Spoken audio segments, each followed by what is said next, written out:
আসসালামু আলাইকুম রহমতুল্লাহ। আচ্ছা, এভাবে দুইটা জাহাজ একাত্রে চলতে কখনো দেখেছেন?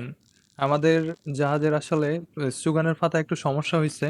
তো পরে আমাদেরই কোম্পানির আরেকটা জাহাজ, ওইটা এসে আমাদেরকে নিয়ে এখন ঘাটের দিকে নিয়ে যাচ্ছে।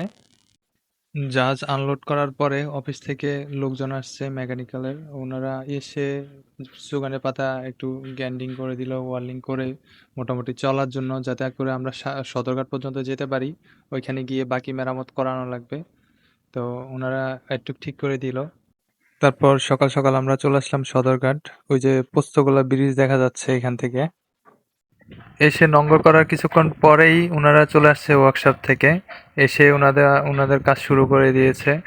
তো ওনারা যে চেন কাপ্পা দিয়ে এটাকে, এই সুগানের পাতাটাকে নৌকার মধ্যে উঠাবে।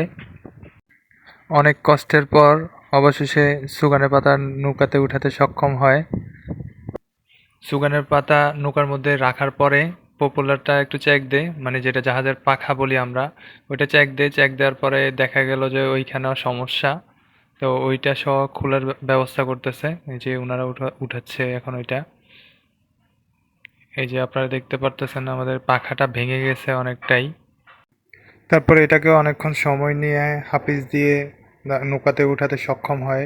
নৌকাতে উঠানোর পরে আমাদের ড্রাইভার দাদা সহ ওয়ার্কশপে চলে যায় এগুলো ঠিক করে নিয়ে আসার জন্য।